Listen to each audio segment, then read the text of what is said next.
The mom who allegedly left her 3 kids to live in squalor all by themselves for over 4 years has had her first hearing. And the more information we get, the worse it is. If you don't know this case, her name is Kelly Bryant and she has 3 kids, a 15-year-old, a 12-year-old, and a 13-year-old. Since 2020 or 2021, she has left these kids to fend for themselves. When the children were discovered, they could barely walk because their toenails had grown so long. They were living in rooms full of trash and waste. Trash as high as 4 feet tall. The girls were sleeping on pizza boxes. And while she'd communicate with the 15-year-old to organize food drop-offs, she hadn't seen the girls, who are 12 and 13, in years. Lock her up.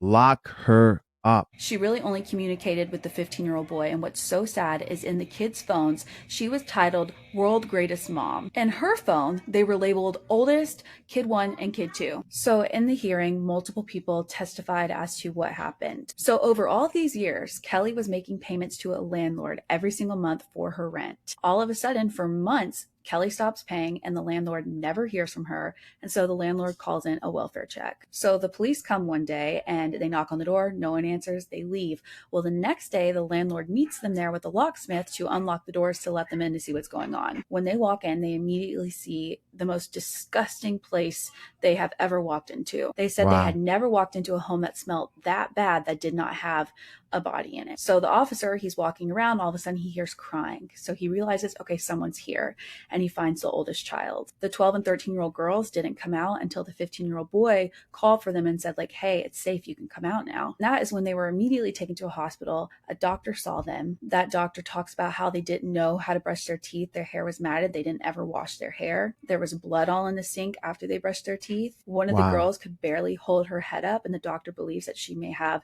some delays, all of which have never been addressed all these years. All of their toenails were so long they had trouble walking. They were covered in bodily fluids and clearly were struggling physically. However, mentally, the doctor said they were able to communicate, answer questions, and they didn't seem mentally off from all this that they had been put through. And shockingly, they actually were at an appropriate, healthy weight. They were not underweight. And the reason they weren't underweight is because the mom was sending food to them. She was doing drop-offs for them. She would communicate with the 15-year-old about what they wanted. She would drop it off at the front door, text him to make sure he got it, and have him go right back inside. Wait. Where was she? Kids were not allowed to be outside. No neighbors even knew that kids were there. And family, like her father, believed this whole time that the kids were with their father. Now, she's obviously called to the police station. She willingly goes there, talks to the police. That's when she asks them if there's anything she can do to help herself. Her nails were done. Her hair was done. She had makeup on. She had nice clothes on. And she told the officer she basically sacrificed her children for herself. Now, her defense attorney is saying she took care of them. She dropped food off to them. This isn't any type of child abuse. So how can you say this is a situation like that? Crazy. Investigators had to wear hazmat suits to go into this home to help these children and to investigate what was going on. Hazmat suits. They said they had never seen a place in that type of condition, and children were stuck in this home 24 hours a day. The kids were asked about their routine, and they would wake up, play on their phones and tablets, eat food, go to bed whenever they felt like it. No type of hygiene. She wasn't delivering hygiene products for them to even use if they wanted to. Never seeing daylight outside, going into the sun. They all had a vitamin D deficiency, which the defense attorney argued that most people have a vitamin D deficiency, so that's not indication of anything. So the judge hears all of this, and she was told way more than I'm even telling you about. And she said 100% these charges are relevant. She needs to go to trial. So as of now, she is waiting for that to happen. The children are now with a relative. They're being taken to a doctor. The ones that need it are going to physical and Look at that chick. Selfishness. This is a level of evil. and emotional therapy. This situation ended in the best possible outcome where her children are alive and they will be able to live the rest of their lives away from her. Wow. All right, so I'm looking at an article here. It says Oakland County mom accused of abandoning kids for years in filthy home facing welfare fraud charges. So once more, the kids were 15. It says a 15-year-old boy, a 13-year-old girl, and a 12-year-old girl. I'm watching a video of her here, and she's smiling in court. She looks like she is smiling in court. If you're able to sleep at night and abandon your kids to this level, to me, I can only assume that there's some type of lack of empathy there. There has to be something wrong with you. I'm trying to see if I can bring up the court case here. I really do believe that they are people who just should not be allowed to have children. See, it's a weird thing, right? Because the birth rate is low, and you end up finding out that the wrong people are actually having children. The people who cannot take care of their children are the ones who are having these kids. This is the video right here.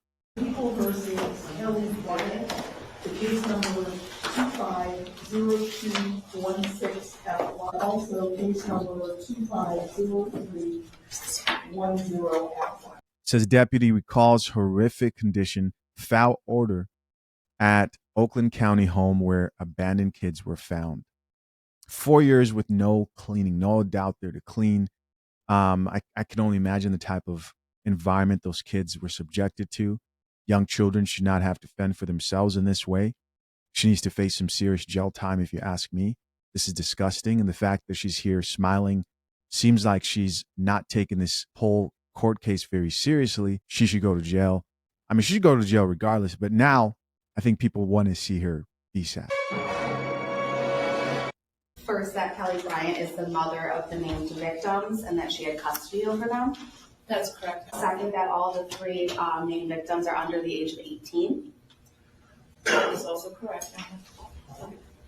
And third, that Kelly Bryant was named on the lease of 660 Lydia Avenue in the city of Pontiac. That is also correct. Court will accept those stipulations as to facts. Thank you. Thank you. Any other preliminary matters you ready? I don't believe so, Your Honor. People will call the first witness. Thank you, Your Honor. The people called Deputy Curtis. So I think this is the deputy that walked into the home. Thank you, Your Honor, and thank you, Deputy. Deputy, are you employed?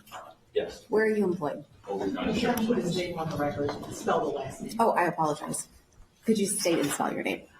Deputy Quincy Curtis, QUINCY CURTIS. Thank you. Where are you employed?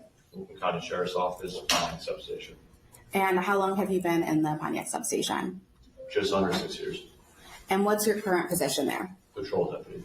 Okay, can you walk me through what you do in that role? I patrol the city of Pontiac, answer calls for service. Okay. And were you working on February 14, 2025 around 1:30 p.m.? Yes. And were you dispatched to 660 Lydia Lane? Yes. And is that in the city of Pontiac? Yes. County of Oakland? Yes. What was the nature of the dispatch? It was a welfare check. And did you arrive at 660 Lydia Lane? Yes. What, if anything, did you observe upon arrival? Upon arrival, I made contact with the landlord of the residence. He was asked us to do a welfare check. He hasn't heard from the tenant in some time. Hadn't received payment in some time. So he was requesting a welfare check. From your understanding, had there been an attempt for a welfare check earlier? The day prior. Was it successful? Do you know the circumstances of why it wasn't successful? Yeah, deputies on scene weren't able to see anything inside, weren't able to gain access. Landlord came back the following day with the locksmith. Okay. And what, if anything, did the locksmith do? He was able to open the residence. Can you describe what the residence looks like for the court? It is an apartment-style townhouse with a garage underneath the residence. Where we were inside was through the garage, which with the residence would be upstairs above the garage. And the locksmith was able to open the garage, correct? Correct. Upon walking in, what, if anything, did you observe? I observed a large mold stain coming through the ceiling of the garage, which would have been right under the residence. This comment here says the fact that she's smiling and has that smirk on her face just goes to show who she is. Through the garage door that was open, I immediately observed trash and feces all over the floor and a very extreme foul smell coming from. And the garage is attached to the unit, is that correct? Yes. Did you enter the unit? Yes. Initial observations upon entering? Right away, I observed a staircase to my left, a bedroom over to the right. I observed just trash piled everywhere, feces and cobwebs throughout the entire downstairs, and garbage trail all the way up. Feces. This commenter here says, God, please let him go to a good home. Somebody else here says the attorney looked fuming that she even spoke to him. And this lady here says, it baffles me how a person can have as much assistance and resources as possible, but still mess it up. How? Yeah, a lot of people think the solution is just to give people all these resources. And in the end, the individual isn't taught how to fish. And of course, will continue making the bad decisions they will make. And then there's just being plain evil. Your Honor, may I approach the witness with the stipulated exhibits? You may. I'm going to hand you the admitted exhibits 1 through 20. If you could look at the first picture, what do we see in that picture? First picture would be the entrance to the garage. And exhibit 2, what are we looking at? The inside of the garage. And walk us through the next picture. That is just through the garage door from picture 2, with the staircase on the left and the bedroom door on the right. And the piles of trash on the floor. What else did you notice on the staircase itself beyond the garbage? I will notice there was feces on the staircase as well. Feces on the staircase as well. Mind you, she collected welfare while her kids are starving. Somebody else here also says, please tell me she is not pregnant. Guys, this is as much as I'm going to sit through this. If you guys want to watch this whole video, you can head over to their YouTube page here click on Detroit Local 4 WDIV and search this video here. It's titled Deputy Recalls Horrific Conditions. I think I read it earlier. Of course, guys, curious to know what you think. Crazy story.